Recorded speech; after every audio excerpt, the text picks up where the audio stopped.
Ya, saudara sekalian, saya akan share screen ya. Kita pada malam hari ini membahas mengenai kitab Yunus. Saya khususnya menyoroti mengenai bagaimana dalam kitab Yunus itu Tuhan memakai apa yang kita dapat katakan sebagai dimensi humor atau komedi di dalam hidup manusia untuk menangani satu dimensi yang lain yang barangkali bertentangan atau setidaknya berhubungan, yaitu dimensi kemarahan dalam hidup manusia. Jadi ada dua emosi yang kita akan bahas pada malam hari ini sehubungan dengan kitab Yunus, yaitu emosi yang berkaitan dengan playfulness dalam hidup manusia, yakni tertawa, dan yang kedua yakni emosi kemarahan. Biasanya orang kalau marah tidak tertawa, biasanya kalau orang tertawa tidak sedang marah, ya. Jadi malam hari ini kita akan melihat bagaimana semuanya itu boleh saling berkelindan, saling terjalin, ya. Dan di dalam kitab Yunus dengan sangat menarik, sangat indah, kita melihat bagaimana Tuhan bekerja di tengah umat manusia. Tapi sebelumnya kita baca dulu Alkitab kita, ya. Dari kitab Yunus pasal yang pertama, ayat yang pertama sampai dengan ayat yang ke-17. Datanglah firman Tuhan kepada Yunus bin Amitai demikian, bangunlah dan pergilah ke Niniwe, kota yang besar itu, berserulah terhadap mereka. Karena kejahatannya telah sampai kepadaku, mengingatkan kita kepada sebuah kota yang besar yang akan dihancurkan, yakni dalam perjanjian lama itu ada beberapa kota sebelum cerita Yunus, ya, yaitu kota Sodom dan juga kota Gomora. Jadi seperti digambarkan semacam demikian. Berserulah terhadap mereka, karena kejahatannya telah sampai kepadaku. Lalu apa respon Yunus? Tetapi Yunus bersiap untuk melarikan diri ke Tarsis, jauh dari hadapan Tuhan. Ia pergi ke Yafo dan mendapat di sana sebuah kapal yang akan berangkat ke Tarsis. Ia membayar biaya perjalanannya, lalu naik kapal itu untuk berlayar bersama-sama dengan mereka ke Tarsis, jauh dari hadapan Tuhan. Tetapi Tuhan menurunkan angin ribut ke laut. Lalu terjadilah badai besar sehingga kapal itu hampir-hampir terpukul hancur. Awak kapal menjadi takut, masing-masing berteriak-teriak kepada Allahnya, dan mereka membuang ke dalam laut segala muatan kapal itu untuk meringankannya. Tetapi Yunus telah turun ke dalam ruang kapal yang paling bawah dan berbaring di situ, lalu tertidur dengan nyenyak. Datanglah nahkoda mendapatkannya sambil berkata, bagaimana mungkin engkau tidur begitu nyenyak? Bangunlah, berserulah kepada Allahmu. Barangkali Allah itu akan mengindahkan kita sehingga kita tidak binasa. Lalu berkatalah mereka satu sama lain, marilah kita buang undi supaya kita mengetahui karena siapa kita ditimpa oleh malapetaka ini. Mereka membuang undi dan Yunuslah yang kena undi. Berkatalah mereka kepadanya, beritahukan kepada kami, karena siapa kita ditimpa oleh malapetaka ini. Apa pekerjaanmu? Dan dari mana engkau datang? Apa negerimu? Dan dari bangsa manakah engkau? Sahutnya kepada mereka, aku seorang Ibrani. Aku takut akan Tuhan, Allah yang empunya langit, yang telah menjadikan lautan dan daratan. Orang-orang itu menjadi sangat takut, lalu berkata kepadanya, apa yang telah kau perbuat? Sebab orang-orang itu mengetahui bahwa ia melarikan diri jauh dari hadapan Tuhan. Hal itu telah diberitahukannya kepada mereka. Bertanyalah mereka, akan kami apakan engkau supaya laut menjadi reda dan tidak menyerang kami lagi? Sebab laut semakin bergelora. Sahutnya kepada mereka, angkatlah aku, campakkanlah aku ke dalam laut, maka laut akan menjadi reda dan tidak menyerang kamu lagi. Sebab aku tahu bahwa karena akulah badai besar ini menyerang kamu. Lalu berdayunglah orang-orang itu dengan sekuat tenaga untuk membawa kapal itu kembali ke darat. Tetapi mereka tidak sanggup, sebab laut semakin bergelora menyerang mereka. Lalu berserulah mereka kepada Tuhan, katanya, ya Tuhan, janganlah kiranya engkau biarkan kami binasa karena nyawa orang ini. Dan janganlah engkau tanggungkan kepada kami darah orang yang tidak bersalah. Sebab engkau Tuhan telah berbuat seperti yang kau kehendaki. Kemudian mereka mengangkat Yunus, lalu mencampakkannya ke dalam laut, dan laut berhenti mengamuk. Orang-orang itu menjadi sangat takut kepada Tuhan, lalu mempersembahkan korban sembelihan bagi Tuhan, serta mengikrarkan nazar. Maka atas penentuan Tuhan datanglah seekor ikan besar yang menelan Yunus, dan Yunus tinggal dalam perut ikan itu 3 hari 3 malam lamanya. Saya juga akan membacakan dari pasal yang keempat. Setelah Yunus pergi ke Niniwe dalam pasal yang ketiga ini ya, lalu kemudian dia memberitakan hukuman Tuhan. Dia mengatakan 40 hari lagi Niniwe akan ditunggangbalikan. Maka orang-orang Niniwe itu percaya kepada berita penghakiman itu. Dan kemudian mereka berpuasa. Mereka berduka. Mereka menyesali dosanya. Lalu kemudian Tuhan menyesal akan penghukuman yang akan dia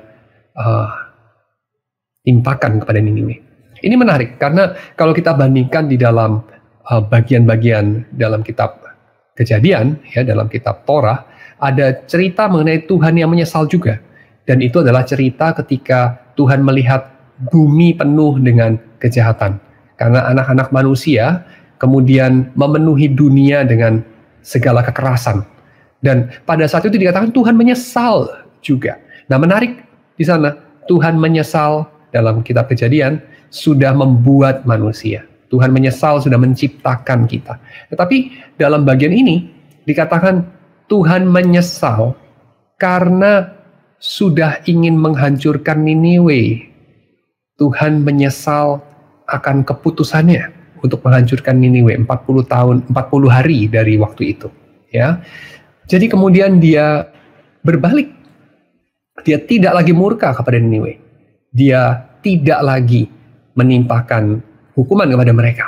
Dan kemudian adegan beralih kepada Yunus. Apa reaksi Yunus?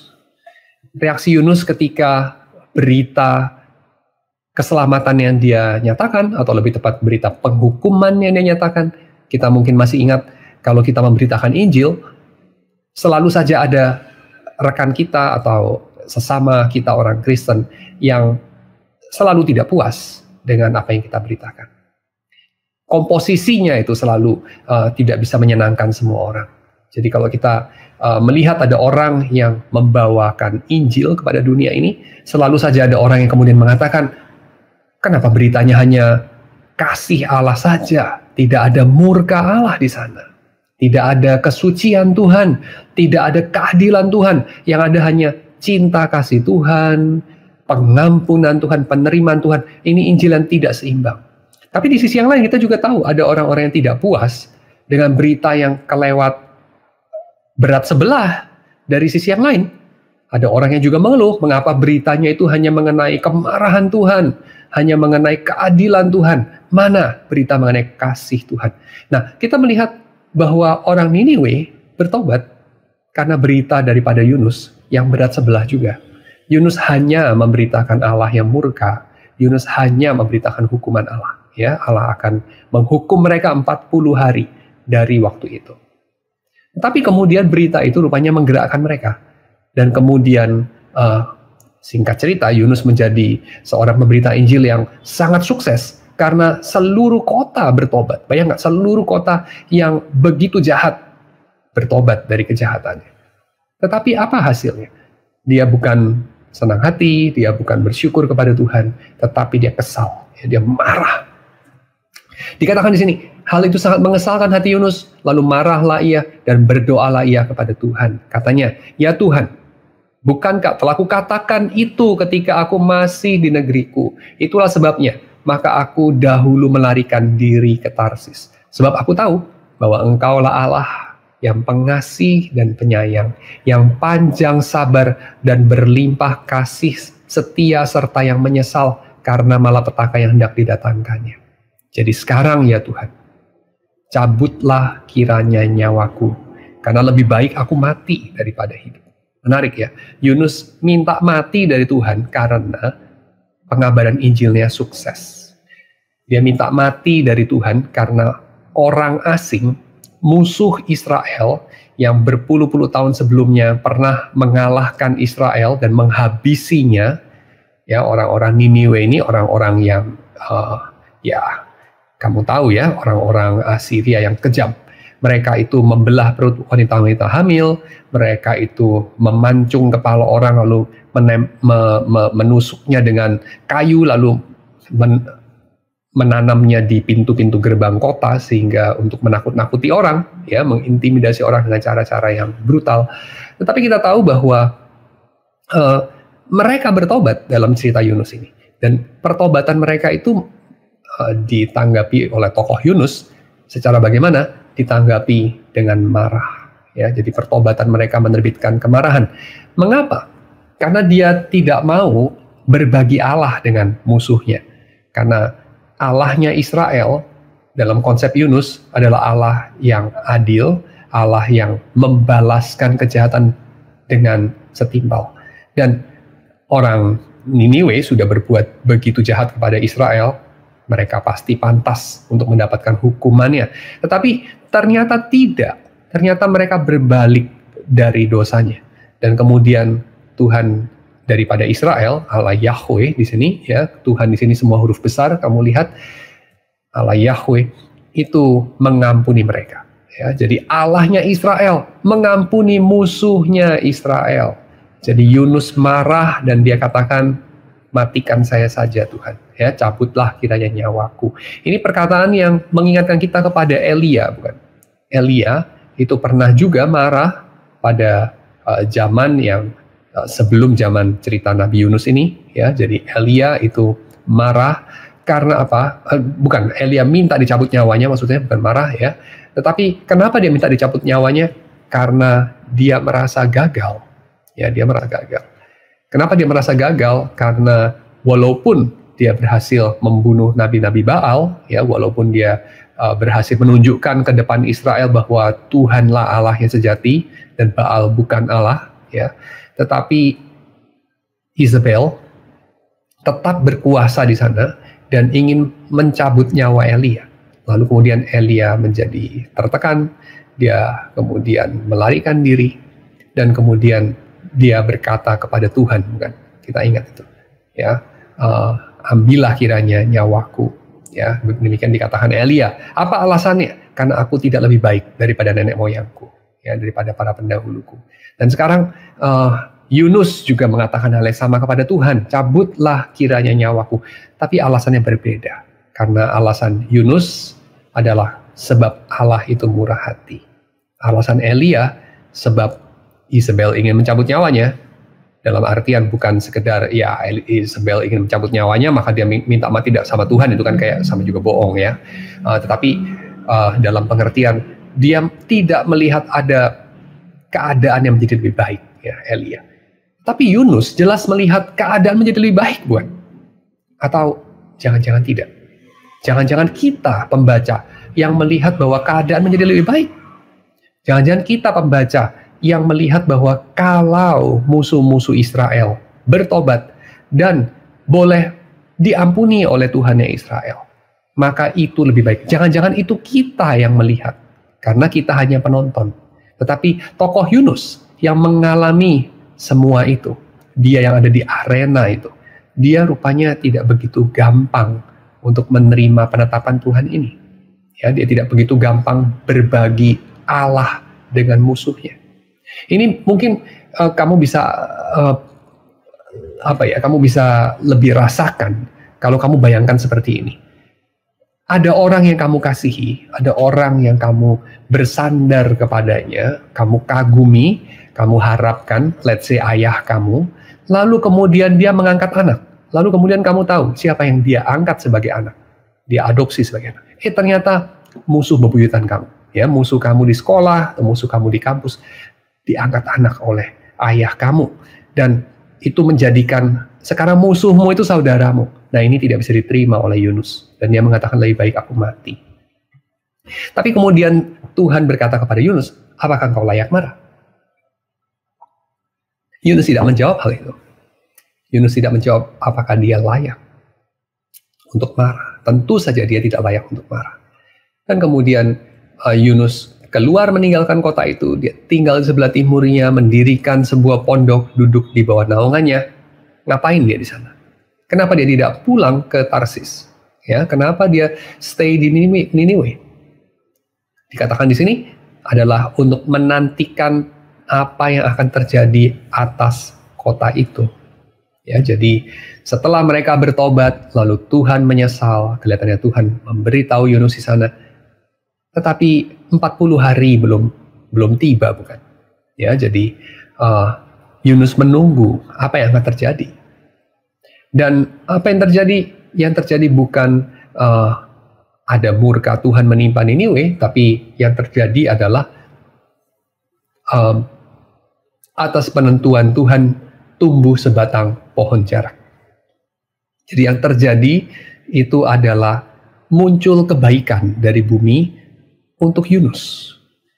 Dan pohon jarak itu menaunginya agar ia terhibur daripada kekesalan hatinya. Dan Yunus menyukai hal itu. Yunus menyukai pohon yang tumbuh tanpa dia tanam itu. Dia bersuka cita karena pohon itu. Tapi keesokan harinya ketika fajar menyingsing, atas penentuan Allah juga datang seekor ulat menggerek pohon jarak itu sehingga layu. Sesudah matahari terbit, atas penentuan Allah bertiup angin timur yang panas dan terik. Sinar matahari menyakiti kepala Yunus, rebahlah ia, lesu dan berharap mati untuk kedua kalinya. Katanya, lebih baik aku mati daripada hidup. Persis sama seperti yang pertama. Tapi berfirman Allah kepada Yunus, layak engkau marah karena pohon jarak itu? Ya, seperti dalam ayat yang keempat, Tuhan mengatakan, layakkah engkau marah? Dalam ayat yang keempat, layakkah engkau marah karena aku telah begitu mengasihi dan panjang sabar dan penyayang dan menyesal karena malapetaka yang ingin kudatangkan atas Niniwe. Nah, di dalam ayat ke-9 dikatakan, layakkah engkau marah karena pohon jarak itu? Ya, dengan kata lain, dalam ayat yang keempat, layakkah engkau marah karena kebaikanku kepada orang Niniwe, kepada musuhmu? Dan sekarang, layakkah engkau marah karena aku baik lalu menjadi tidak baik, atau baik lalu menarik kebaikanku dari dirimu? Jawaban Yunus konsisten. Ya, Yunus selalu menjawab, selayaknya aku marah sampai mati. Yang pertama, memang Yunus tidak menjawab secara eksplisit, tapi itu terlihat dari tindakannya. Dia mendirikan sebuah pondok, ya, tinggal di atas kota Niniwe untuk dia tinggal di sebelah timur Niniwe untuk menantikan apa yang terjadi atas Niniwe. Ya, dia pengen nonton Niniwe dihancurkan. Dengan kata lain, dia itu layak ngambek, ya, dia layak marah menurut dia. Dan yang kedua ini, Yunus juga kembali mengatakan dia layak marah, dan dia tambahi sampai mati. Ya, selayaknya aku marah sampai mati. Dan itu kata-kata terakhir Yunus di dalam cerita ini, karena selanjutnya kita hanya mendengar kata-kata Tuhan. Ya, kita tidak mendengar lagi dari Yunus. Kita tidak tahu apakah Yunus berubah. Kita tidak tahu apakah Yunus mati. Pada akhirnya Tuhan mengabulkan doanya. Kita tidak tahu apakah Yunus kemudian kembali ke Tarsis, atau dia melanjutkan tinggal di Niniwe, atau apa yang terjadi kita tidak diberitahu. Karena kitab ini ditutup dengan kata-kata Allah. Allah mengatakan, engkau sayang kepada pohon jarak itu yang untuknya sedikit pun engkau tidak berjerih payah, tidak engkau tumbuhkan, yang tumbuh dalam satu malam, binasa dalam satu malam pula. Bagaimana tidak aku akan sayang kepada Niniwe, kota yang besar itu yang berpenduduk lebih dari 120.000 orang, yang semuanya tak tahu membedakan tangan kanan dari tangan kiri. Artinya adalah tak tahu membedakan yang baik dan yang jahat, kelihatannya seperti itu, dengan ternaknya yang banyak. Jadi bukan hanya manusia yang Tuhan kasihi, bukan hanya manusia Israel, tapi juga manusia Niniwe yang kejam, dan bahkan bukan hanya manusia, tapi juga hewan-hewan Tuhan kasihi dalam kisah ini, ya. Dan hewan pula yang Tuhan pakai untuk bekerja. Kalau kita lihat di sini, seluruh kisah ini yang kita boleh bilang sebagai tanda Yunus, itu boleh dikatakan bukan cerita mengenai seorang Yunus yang mengasihi orang Niniwe lalu mengusahakan supaya mereka bertobat, tetapi kisah mengenai Tuhan yang mengasihi baik Yunus maupun penduduk Niniwe, dan memakai segala cara untuk menghadirkan kehendaknya, untuk menjadikan kehendaknya di bumi seperti di surga. Melalui siapa? Di sini bahkan bukan hanya melalui Yunus, dia harus menggerakkan Yunus, lewat hal-hal yang bukan manusia. Tuhan menggerakkan Yunus pertama-tama lewat sesuatu yang seperti yang impersonal, air, ya, samudra yang mengamuk, lewat angin, lewat alam. Dan yang kedua lewat ikan, dan yang terakhir lewat ulat. Jadi lewat elemen-elemen yang kita biasanya tempatkan di bawah manusia, ya, tetapi Tuhan bisa memakainya juga. Oke, demikian pembacaan Alkitab kita. Saya akan lanjut dengan pembahasan. Jadi dalam kitab ini kita melihat apa? Kalau kita melihatnya dari dua sisi, ya, yaitu pertama ada kemarahan daripada Yunus. Kita melihat dulu kemarahan ini justified apa tidak, karena banyak kemarahan itu ya sekedar tidak ada alasannya, ya. Ada orang-orang tertentu yang mungkin kelebihan hormon tertentu, mungkin karena kebiasaan tertentu dan seterusnya, mereka memang suka marah yang tidak ada artinya. Tapi marahnya Yunus, apakah ada artinya?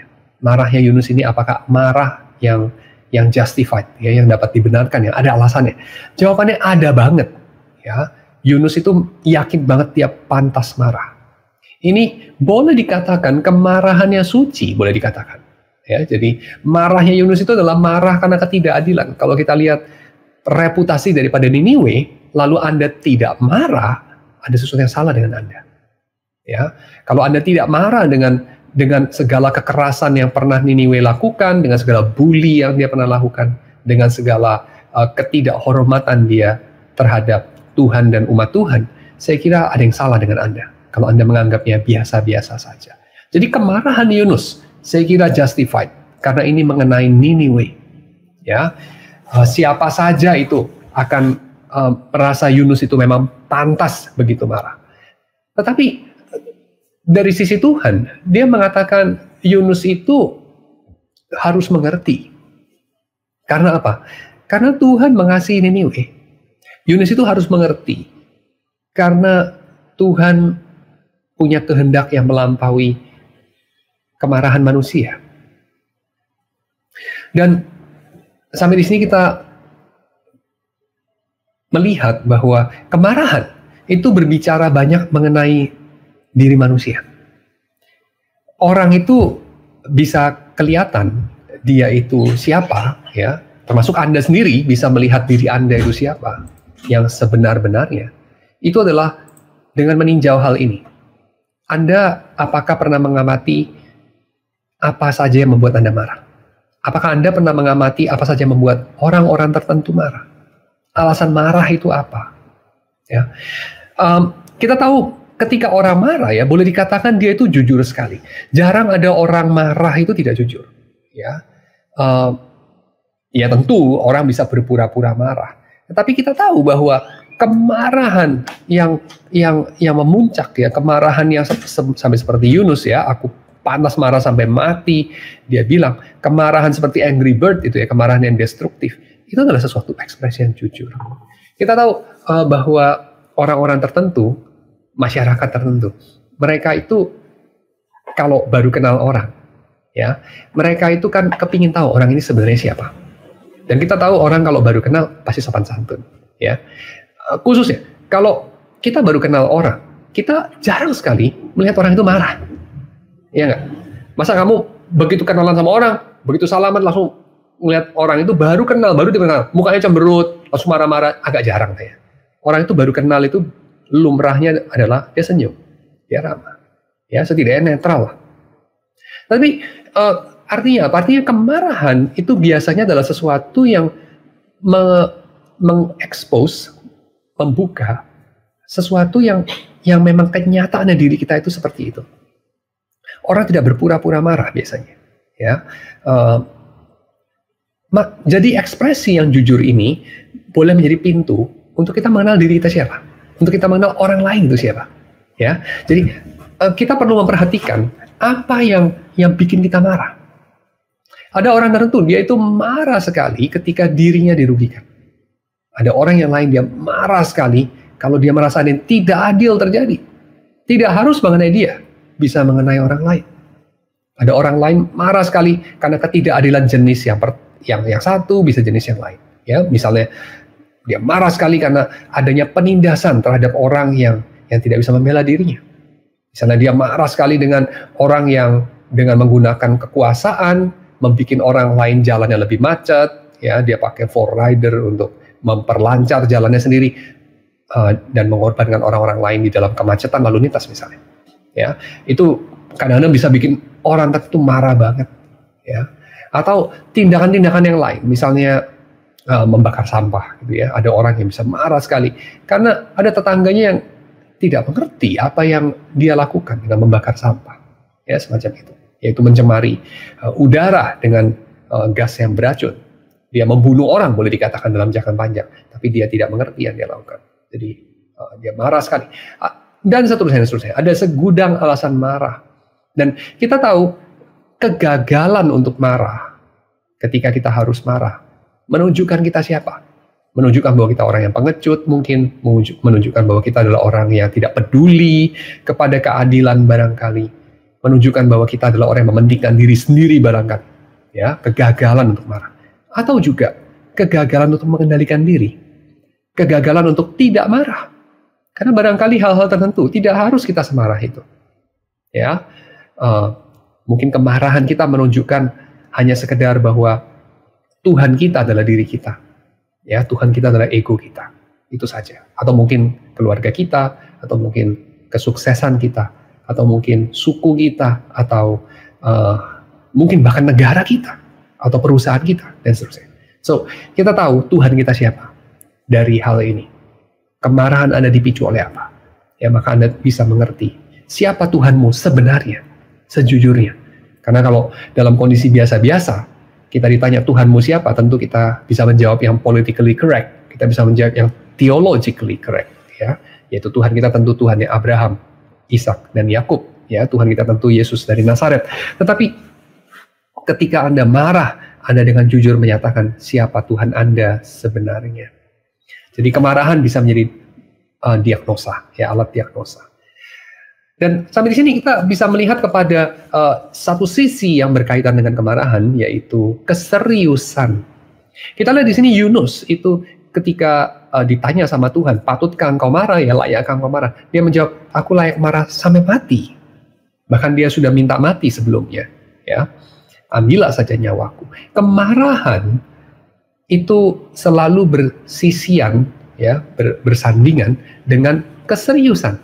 Dan kita tahu bahwa keseriusan itu adalah salah satu dimensi yang membuat hidup itu berarti.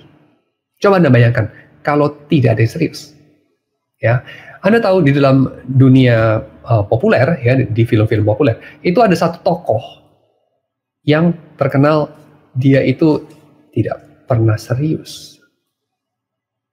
Anda tahu tokoh itu? Dia terkenal dengan ungkapan why so serious?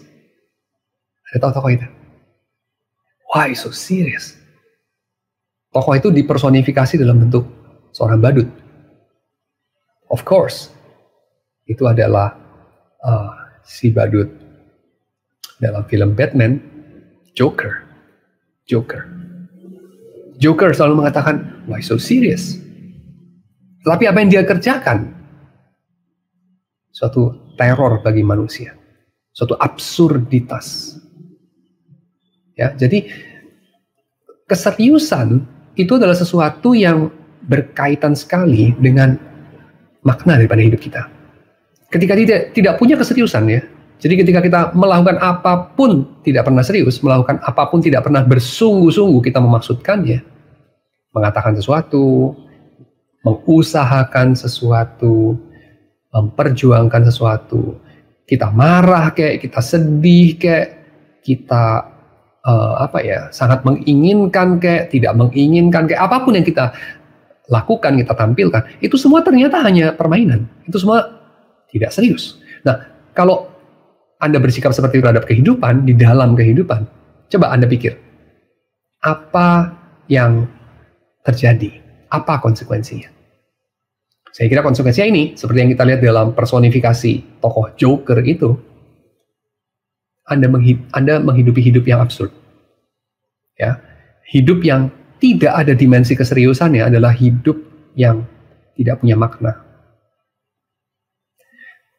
Tetapi di sisi yang lain, kita tahu juga kali ini tokoh, benar-benar tokoh yang di dalam sejarah ya. Kalau Joker kan nggak ada, ini tokoh yang benar-benar historis.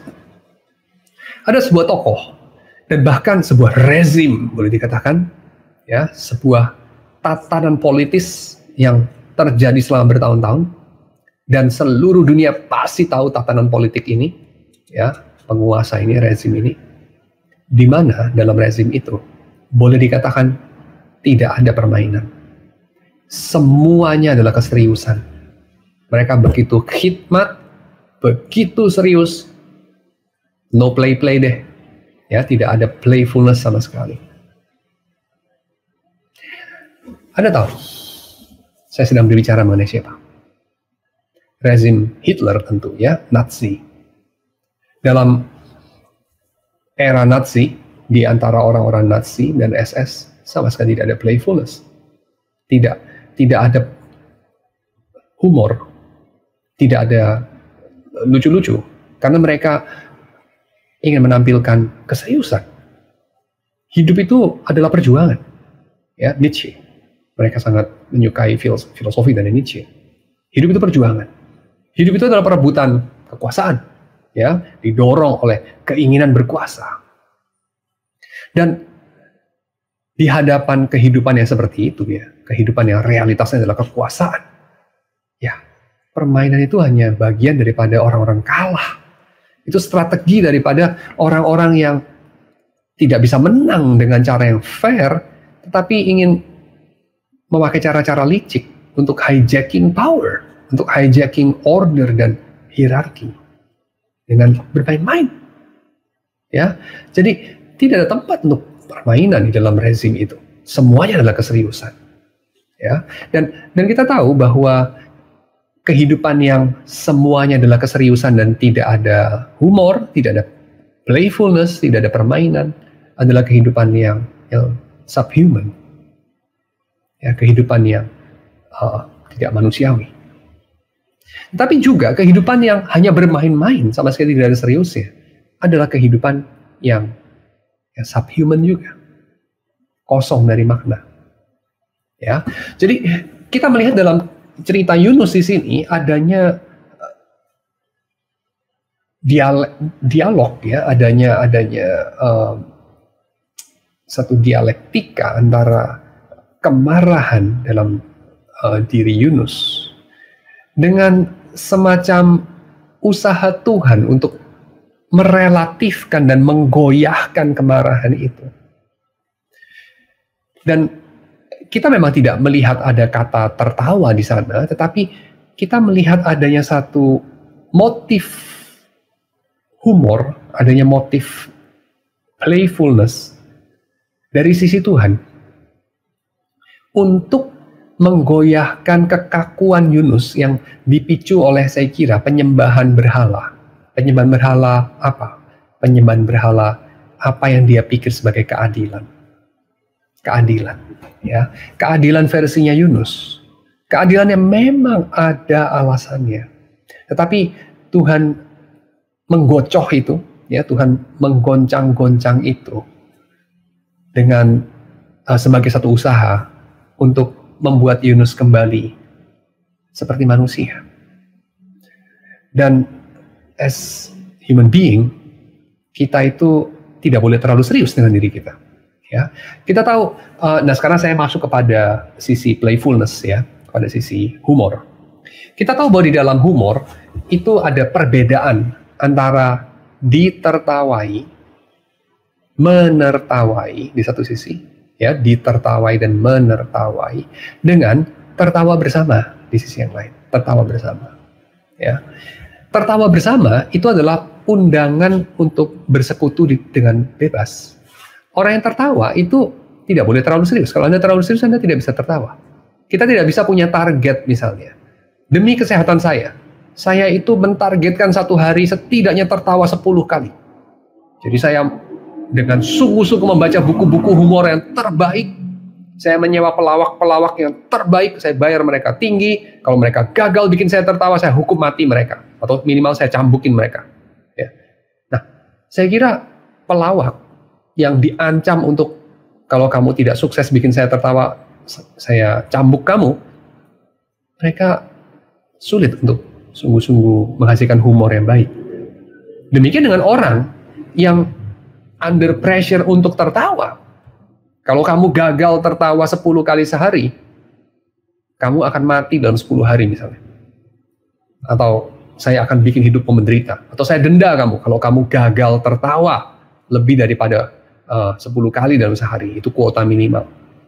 Saya kira itu adalah hampir sama seperti orang yang dituntut untuk bisa tidur dalam tempo kurang dari setengah jam misalnya. Ya, kamu berbaring, oke, ini timernya udah pencet nih. Tek. Dalam 30 menit harus tidur. Kalau nggak tidur, nanti ranjangnya meledak, boom, gitu ya. Atau apapun. Malah nggak bisa tidur dia kan. Jadi saya kira tertawa itu juga seperti itu.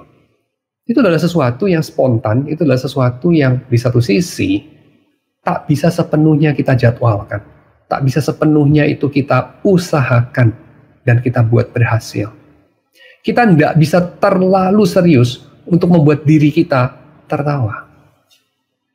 Ya, tertawa itu somehow happens to us, bukan sesuatu yang kita usahakan.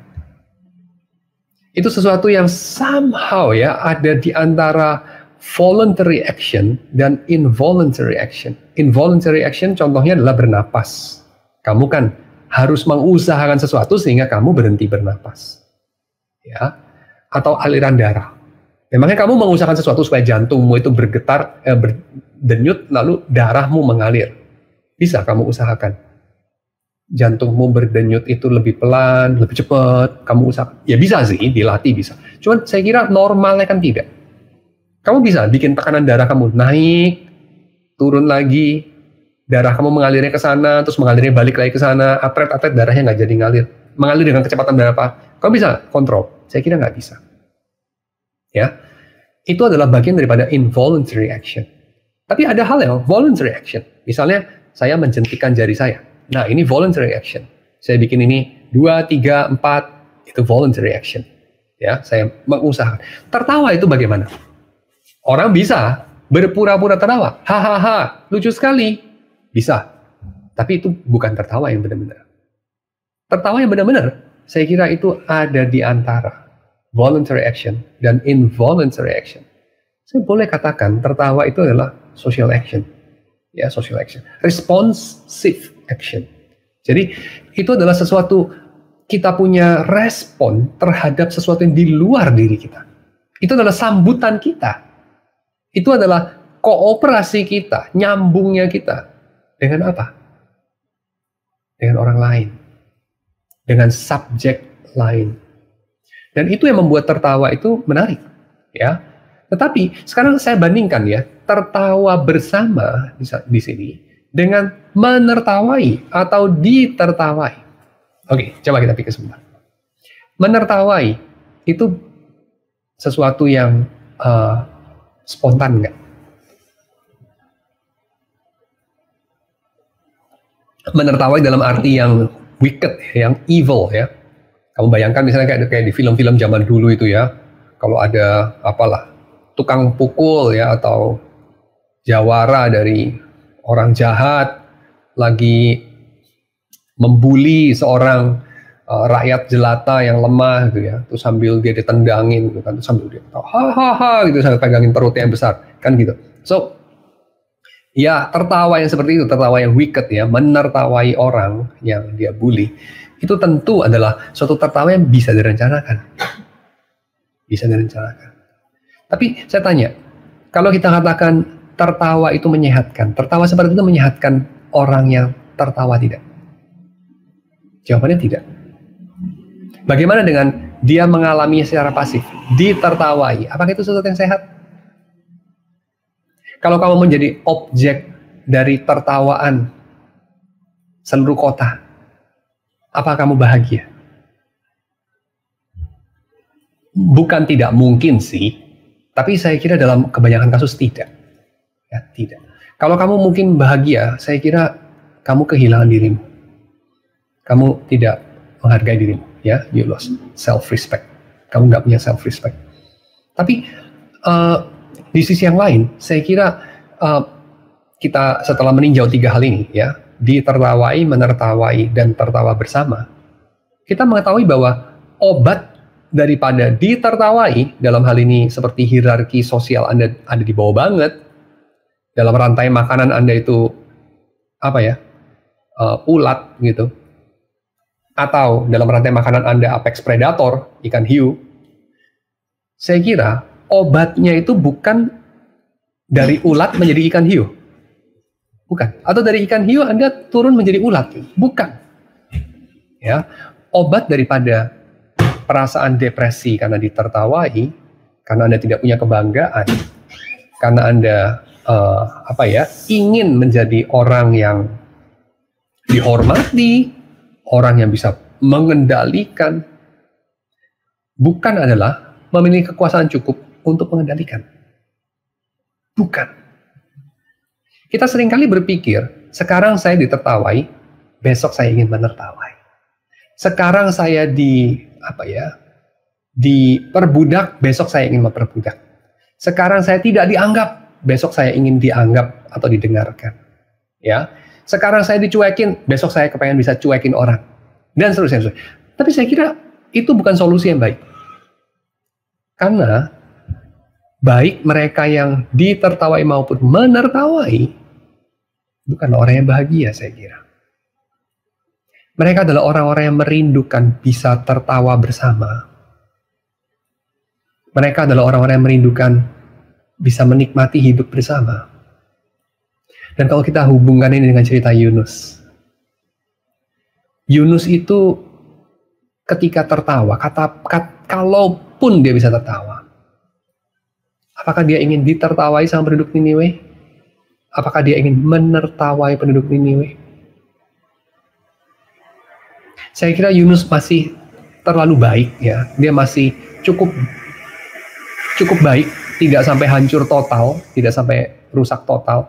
Untuk dia itu masih punya, saya kira, hati nurani untuk tidak menertawai kehancuran Niniwe. Dia merindukan melihat kehancuran Niniwe bukan karena ingin menertawai mereka, saya kira, tapi karena dia ingin agar keadilan ditegakkan. Menurut versi dia setidaknya. Karena dia mengingat korban yang ada di Yerusalem. Ya, yang ada di Israel. Korban-korban yang ada di Israel. Korban daripada kekejaman tentara Assyria. Ya, itu adalah yang mendorong Yunus melakukan apa yang Yunus lakukan, saya kira. Yang mendorong kemarahan Yunus adalah kekejaman Niniwe dan kesewenang-wenangan mereka. Dan dia ingin melihat, karena dia tidak mau percaya, dia ingin melihat Tuhan adil, karena dia tidak mau percaya bahwa Tuhan itu tidak membalaskan kekejaman Niniwe dengan setimpal. Ya, jadi dia menunggu di timur kota itu. Dan kita tahu kalau di dalam cerita-cerita Alkitab, ketika seseorang pergi ke timur, itu gambarannya apa? Adam diusir ke timur Taman Eden. Kain diusir ke sebelah timur dari pemukiman dia yang semula, yaitu di timur Taman Eden. Ini sekarang diusir lagi ke timur daripada Taman Eden. Timurnya timur. Kita tahu timur, ya, itu adalah bicara mengenai tempat yang liar, ya, tempat yang tidak bagus, tempat yang jahat. Jadi Yunus itu terusir keluar di sebelah timur bahkan dari Niniwe. Dia berada di tempat yang lebih liar daripada Niniwe, ya, lebih jauh daripada Tuhan, daripada Niniwe. Dan kita tahu Tuhan kemudian dealing dengan Yunus dengan cara apa? Tuhan dealing dengan Yunus dengan cara menggoyahkan keseriusan itu, kekakuan itu. Dia menggoda Yunus. Dia menggoda Yunus. Bukan menertawai Yunus. Ya, bukan menertawai Yunus supaya Yunus itu rendah diri lalu hancur. Tidak. Atau Tuhan senang karena Yunus itu kalah, ya, dengan kejam Tuhan mengalahkan Yunus. Tidak. Tapi dia mengajak Yunus untuk bersama-sama tertawa sebetulnya. Tuhan menginginkan Yunus itu bisa tertawa bersama orang-orang Niniwe dan bersama dengan Tuhan. Dan alasan kenapa mereka bisa legitimately tertawa bersama adalah ketika Niniwe bertobat. Itu adalah alasan yang sah ya untuk Yunus dan Tuhan sama-sama tertawa. Yaitu ketika Niniwe bertobat. Tapi pertobatan Niniwe kalau kemudian diiringi dengan kejengkelan dan kemarahan Yunus, saya kira itu tidak membuat mereka bisa tertawa bersama. Jadi humor Tuhan ini diarahkan kemana? Diarahkan untuk membuat kemarahan Yunus yang memang ada alasannya, tetapi merampok Yunus dari kehidupan, telah merampas sukacita dari kehidupan Yunus, dan tidak menyisakan ruang untuk pekerjaan Tuhan dalam kehidupan Yunus, ya, tidak menyisakan ruang untuk pekerjaan khususnya belas kasihan Tuhan dalam hidup Yunus, ya. Tuhan ingin untuk memperluas hidup Yunus. Tuhan ingin agar Yunus bertumbuh, ya, dan itu terjadi atau Tuhan kerjakan lewat apa? Lewat menggoyahkan keseriusan itu, yang menyimbolkan berhalanya Yunus sebetulnya, ya, berhalanya Yunus, yaitu keadilan versinya Yunus itu, yang terkungkung dalam menang kalah, yang terkungkung dalam logika pembalasan, ya, mata ganti mata dan gigi ganti gigi. Tidak heran kemudian R. Paul Stevens mengatakan dalam bukunya, sebuah humor yang baik itu juga adalah tindakan penyembahan. Ya, sebuah humor yang baik juga adalah tindakan penyembahan kepada Tuhan yang baik. Karena dalam humor kita lihat bahwa kita itu tidak bisa sepenuhnya merancang humor lalu kita sendiri tertawa. Benar nggak? Jadi lelucon yang kita bisa tertawa bersama adalah lelucon yang mengandung dimensi apa? Mengandung dimensi estetika. Apa itu estetika? Bagaimana kita mengalami pengalaman estetik? Yaitu ketika kita berjumpa dengan sesuatu yang keindahannya lebih besar daripada diri kita. Sesuatu yang membuat kita kagum. Sesuatu yang membuat kita terhisap ke arah dia. Ya, itu adalah tarikan eros, boleh dikatakan. Ya. Jadi kita terpesona oleh sesuatu yang lebih mulia, lebih besar, dan capable of surprise us, mengejutkan kita. Dan dalam humor ada itu. Dalam komedi ada itu. Yang dalam humor kita berjumpa dengan kejutan. Dengan belokan dari plotnya, ada plot twist. Tapi plot twist yang release tension, plot twist yang melegakan. Jadi plot twist dalam hidup itu seringkali bisa mengerikan, bukan? Ketika hidup mengambil belokan yang tidak Anda duga-duga, belokan yang Anda tidak antisipasi. Ketika hidup menjadi tidak terkendali, seperti mobil yang nggak bisa direm, yang setirnya mendadak nggak ngefek lagi. Kira-kira Anda mengalami apa? Ngeri sekali. Karena hidup tidak terkendali. Tapi kita tidak bisa juga hidup dengan sepenuhnya kita kendalikan. Ya, kalau dalam hidup ini Anda bisa mengendalikan dan memang mengendalikan setiap hal yang paling kecil, saya kira hidup itu nggak seru lagi, benar? Coba Anda pikir. Hidup itu perlu ada aspek ini, bahwa yang terjadi mengejutkan, yang terjadi itu tidak Anda duga-duga dan tak dapat Anda kendalikan. Saya masih ingat dulu waktu kira-kira saya kelas 6 SD, 5 SD, 6 SD. Itu di Gramedia muncul satu serial komik. Serial komik yang waktu saya pertama kali baca, wah saya kepengen itu. Punya semuanya lah. Ya, karena saya pikir ini serial komiknya menarik sekali. Kamu tahu serial komiknya apa? Serial komik Pilih Sendiri Petualanganmu. Wah itu saya senang tuh. Ya, tapi saya mendapati diri saya hanya beli satu. Ya buku itu. Pilih Sendiri Petualanganmu.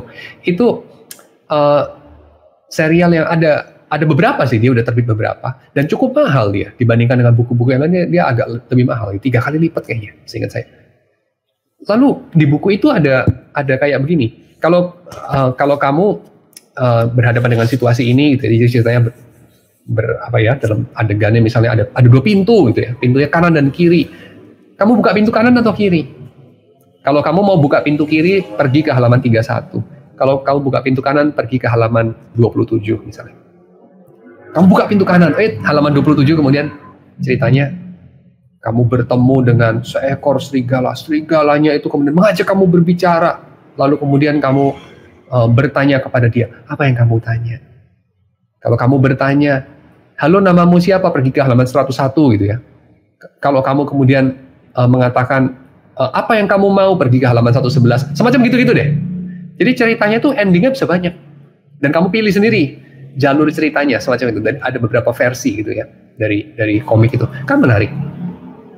Tapi saya mendapati dengan cepat ceritanya ternyata sepele banget gitu ya. Gak seru-seru banget. Karena rupanya gak gampang juga bikin cerita kayak gitu. Kedua, apa serunya ya kalau semuanya kita kendalikan gitu. Sekalian aja gue yang nulis gitu kan. Jadi saya pikir ini sesuatu yang menandai apa? Menandai dalam kehidupan ini, kalau semuanya kita bisa rencanakan, semuanya kita bisa kendalikan, terjadi persis seperti yang kita mau, semuanya. Dengan kata lain, Anda jadi Tuhan. Hidup ini nggak seru lagi. Kenapa? Karena memang Anda bukan Tuhan. Jadi Anda tidak akan bahagia dengan jadi Tuhan. Ya, so saya kira kita melihat dalam komedi itu ada satu pertolongan untuk kita kembali kepada kemanusiaan kita, yakni keterbatasan kita. Dan itu adalah sesuatu yang membuka ruang untuk kita menyembah, membuka ruang untuk kita worship. Anda tahu apa sih esensi daripada penyembahan? Esensi adalah penyembahan adalah ini. Menurut Merrill Westphal, ya ini definisi dari seorang filsuf dari Fordham University, Merrill Westphal, dia mengatakan penyembahan itu adalah useless self-transcendence. Useless self-transcendence. Transendensi diri yang tidak berguna. Jadi saya kira ini definisi yang berguna banget ya untuk memahami urusan penyembahan dengan komedi. Jadi self-transcendence maksudnya apa? Maksudnya adalah diri Anda menjadi relatif. Anda berjumpa dengan sesuatu yang melampaui diri Anda yang terbatas itu. Anda mentransendensi diri Anda. Jadi artinya Anda ada bukan demi Anda. Anda ada di hadapan yang lain yang melampaui Anda. Dan dalam perjumpaan itu, dalam encounter itu, Anda tidak punya tujuan. It's useless. Kalau itu useful, namanya magic. Ya, itu useful, self-transcendence barangkali, magic. Ya, tapi ini bukan magic. Perjumpaan Anda dengan Tuhan, relasi Anda dengan Tuhan itu bukan magic. Bukan white magic even. Itu adalah worship. Dan dalam worship, yang terjadi adalah Anda berespon. Itu jantung daripada worship. Anda berespon di hadapan sesuatu yang lebih besar dari Anda. Yang menguasai Anda. Yang adalah sumber dari diri Anda. Yang menciptakan Anda. Ya, dan responsif character of worship ini yang saya kira kita bisa jumpai bahwa komedi itu menolong kita. Karena dalam komedi yang sukses, Anda membiarkan diri Anda dipengaruhi. Anda membiarkan diri Anda berespon, tidak pegang kendali lagi. Ya, kalau Anda jaim banget, kalau Anda kepingin menguasai banget, kepingin mendominasi banget, kemungkinan besar Anda tidak pernah tertawa. Karena Anda tidak pernah memperhatikan. Kamu tahu ya, orang yang tertawa itu bisa macam-macam. Tertawa ini juga menandai relasi power. Pernah perhatiin nggak? Bos yang berwibawa jarang ketawa. Kenapa? Nggak boleh ketawa dia. Ketawa wibawa turun. Khususnya di hadapan yang bikin dia ketawa. Dan kamu tahu, salah satu daripada tanda seorang pembicara bisa menguasai audiens dia, adalah dia bisa bikin mereka tertawa. Ada apa dengan tertawa? Karena ketika orang tertawa, dia membiarkan tubuhnya, hatinya, hormon-hormonnya dikendalikan oleh apa? Oleh yang memulai satu humor itu. Ya. Jadi kalau saya cerita sesuatu, terus kamu ketawa, itu somehow saya ada di atas kamu. Saya memerintah tubuhmu untuk tergoncang-goncang. Saya memerintah otak kamu untuk keluarin sekresi hormon tertentu, lalu kamu keluar air mata, tertawa, menangis, dan seterusnya. Saya mengendalikan kamu somehow. Ya. Jadi itu sebabnya urusan tertawa ini juga urusannya sangat hierarkis ya. Kita lihat bawahan lebih sering ketawa terhadap humornya bosnya, bos agak jarang ketawa terhadap apa yang bawahannya katakan. Ya. Atau setidaknya berpura-pura tidak tertawa. Atau si bawahan juga bisa berpura-pura tertawa ya untuk mencari muka dan seterusnya. So ini adalah relasi power. Tapi kita tahu ini mirip sekali dengan ditertawai dan menertawai. Sesuatu yang jahat, sesuatu yang gelap, memuakkan, anti kehidupan, berbau kematian. Dan shalom adalah apa? Shalomnya itu adalah satu undangan untuk tertawa bersama. Tapi kalau tertawa bersama, siapa yang membuat kita tertawa? Kira-kira siapa? Anda bisa jawab, siapa yang membuat kita tertawa? Kalau ujungnya itu adalah kita tertawa bersama-sama. Secara Kristiani, saya kira jawabannya adalah Tuhan membuat kita tertawa. Dan motif Tuhan membuat kita tertawa sudah terdapat dalam Perjanjian Lama, ya dalam Torah. Kamu lihat Ishak itu dinamai Ishak karena Ishak artinya tertawa. Dan kamu tahu itu dimulai dengan apa? Dimulai dengan Abraham dan Sarah menertawai janji Tuhan. Tapi apa respon Tuhan? Bukan menertawai Abraham dan Sarah, tapi mengajak mereka tertawa. Dan tidak ada yang tertawai, tidak ada yang menjadi korban di sana. Semua orang tertawa bersama-sama.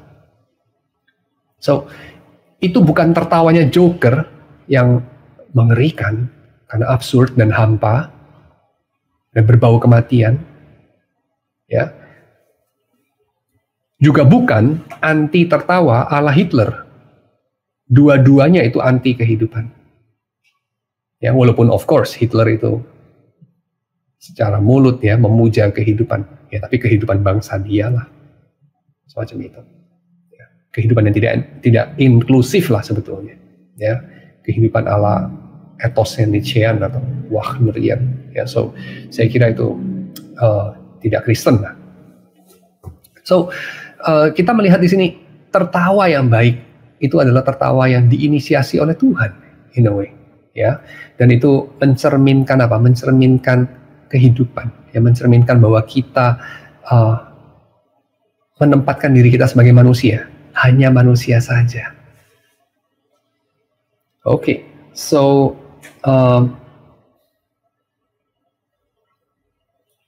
tertawa yang baik, tertawa yang inklusif, tertawa yang kita diajak oleh Tuhan untuk tertawa adalah jalan tengah antara playfulness without seriousness, ya.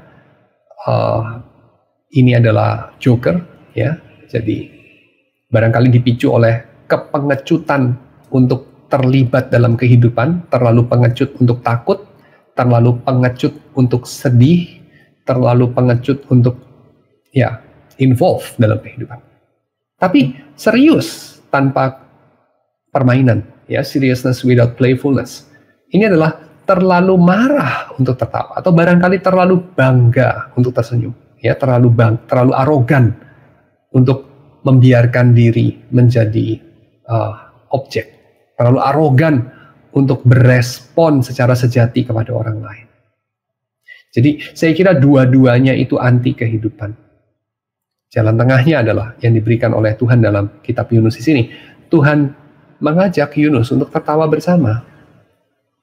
Lewat apa? Lewat tindakan-tindakan Tuhan. Dan ini saya kira menjadi lebih jelas lagi ketika kita melihat perkataan Tuhan Yesus, ya, mengenai Tuhan Yesus pernah mengatakan sesuatu mengenai Yunus. Kita mungkin pernah melihat hal itu, ya, yaitu ketika Tuhan Yesus bicara mengenai tanda Yunus. Tahu itu, kita pernah melihat itu. Misalnya kalau kita melihat Lukas pasal yang ke-11. Saya bacakan buat kita semua.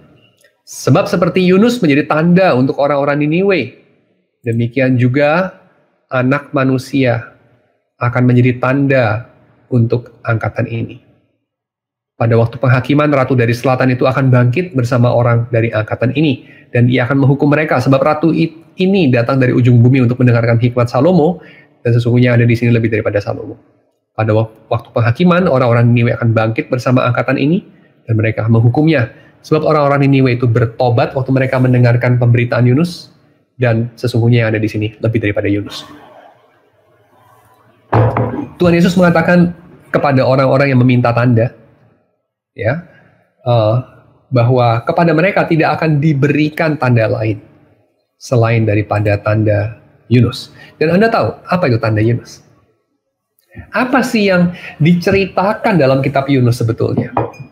Yang kemudian Yesus bisa katakan itu sebagai berhubungan dengan cara orang-orang Yahudi memperlakukan dia dengan meminta tanda. Yang kita baca dalam kitab Yunus adalah seorang nabi Israel yang dikirim oleh Tuhan ke Niniwe dan lari, tidak mau. Lalu kemudian dalam pelariannya dia berjumpa dengan badai yang mengejar dia. Lalu kemudian dia berjumpa dengan orang-orang bukan Israel yang menyuruh dia berdoa kepada Allahnya Israel. Dia berjumpa dengan orang-orang bukan Israel yang takut kepada Allahnya Israel. Dan orang-orang bukan Israel yang tidak mau mengorbankan manusia. Padahal salah satu perbedaan dari orang Israel dengan orang non-Israel diantaranya adalah soal penghargaan terhadap nyawa. Orang Israel sangat menghargai nyawa, orang non-Israel tidak. Maka kita melihat bahwa Yunus digambarkan sebagai nabi Israel, tapi tidak menghargai nyawa. Tidak menghargai nyawanya sendiri. Dia mengatakan apa? Yang bikin laut ini menggelora adalah saya, buang saja saya ke laut. Human sacrifice, pengorbanan manusia. Itu ajaran dari mana? Itu ajaran dari dewa-dewa asing, ya, dari praktiknya bangsa-bangsa asing. Yunus menganjurkan itu pada mereka. Apa respon mereka? Mereka menolak. Mereka membuang barang-barang, mereka tidak membuang Yunus ke laut. Sampai kemudian mereka tidak punya cara lain. Maka mereka membuang Yunus ke laut. Tapi sesudah itu mereka ketika melihat laut reda, mereka menyembah dengan takut kepada Tuhan. Jadi artinya kita melihat gambaran yang dengan sengaja mengontraskan Nabi Israel dengan umat asing, di mana Nabi Israel berlaku, berkata, bertindak seperti umat asing, dan orang-orang asing ini seperti selayaknya umat Israel. Lalu dalam pemberitaan Nabi Yunus di Niniwe, Yunus itu dia memberitakan murka Tuhan. Respon orang Niniwe bertobat. Respon Yunus marah akan pertobatan itu. Cerita apa sih Yunus itu? Cerita mengenai Allahnya Israel yang mengasihi segala bangsa, yang ingin memakai Israel menjadi saluran berkat bagi segala bangsa, dan cerita mengenai Israel yang tidak mau, cerita mengenai Israel yang enggan untuk menggenapi itu, tetapi bangsa-bangsa lain yang mendahului mereka untuk berespon kepada Allah. Jadi ini adalah cerita mengenai yang terdahulu akan menjadi yang terkemudian. Dan exactly itu yang terjadi, bukan?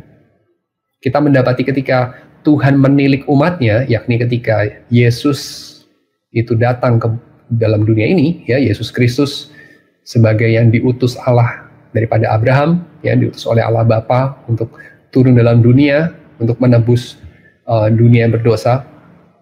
Apa yang kemudian orang-orang Israel itu lakukan kepada Yesus? Mereka tidak mengakui dia. Mereka membuang dia.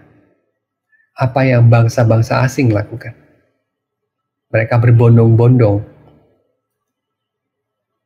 datang kepada Tuhan lewat Mesias, Yesus. Ya, jadi itu adalah tanda Yunus yang Yesus katakan kepada mereka yang meminta tanda. Apa tandanya? Bahwa kerajaan Allah sudah datang. Oh, ini tandanya, kata Yesus. Bahwa bangsa-bangsa asing itu datang kepada Tuhan daripada Israel. dengan lebih antusias daripada umat Israel sendiri. Ya, dan kita melihat seperti juga dalam kisah Yunus, prinsip ini pun terjadi. Tuhan mengajak tertawa semua bangsa di meja perjamuan itu. Lewat apa? Lewat perbuatan-perbuatan yang penuh kemurahan hati. Perbuatan-perbuatan yang membuat bangga diri dan arogansi dan kendali yang diusahakan oleh umat Tuhan. Yes, itu menjadi relatif. Jadi sesuatu yang tidak begitu penting. Kita barangkali sudah membuang-buang hidup kita. Untuk apa sih? Untuk sesuatu yang sia-sia. Sesuatu yang sia-sia tidak begitu berarti seperti menjadi dominator, menjadi yang paling terpandang, menjadi yang bisa memastikan hidup kita berjalan seperti yang kita rencanakan. Ya, sesuatu yang nggak terlalu berarti sebetulnya. Dan itu menghalangi kita untuk membiarkan Tuhan menjadi Tuhan. Ya, let God be God. Saya kira itu yang diajarkan oleh kisah Yunus ini kepada kita. Membiarkan Tuhan menjadi Tuhan dan manusia menjadi manusia saja. Ya, dan umat Tuhan menjadi umat Tuhan yang bukan orang yang memonopoli, bangsa yang memonopoli Tuhan itu, karena Tuhan membangkitkan umatnya untuk menjadi saluran berkat bagi segala bangsa. Jadi umat Tuhan bukan tidak boleh bersikap posesif terhadap Tuhannya. Ya, engkau adalah milikku saja, tapi Tuhan memakai kita sebetulnya untuk secara inklusif mengajak segala bangsa, segala kalangan untuk datang kepada Kristus. Ya, itu yang saya kira kita bisa bicarakan melalui kitab Yunus mengenai melalui motif kemarahan dan juga tertawa, saya kira. Ya. Kita akan masuk dalam doa penutup. Ya. Mari kita masuk dalam doa. Tuhan, kami bersyukur untuk segala penyertaan-Mu dalam PA pada malam hari ini. Kami juga bersyukur untuk segala pertumbuhan yang Engkau telah nyatakan sejauh ini dalam hidup kami.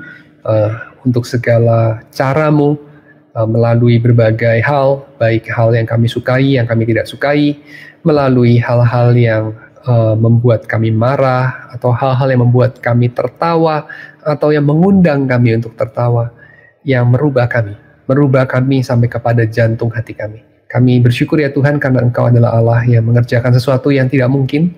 Engkau mengerjakan dalam diri kami perubahan. Engkau yang sudah membeli kami, yang sudah menebus kami. Engkau juga menguduskan kami, menjadikan kami milik-Mu.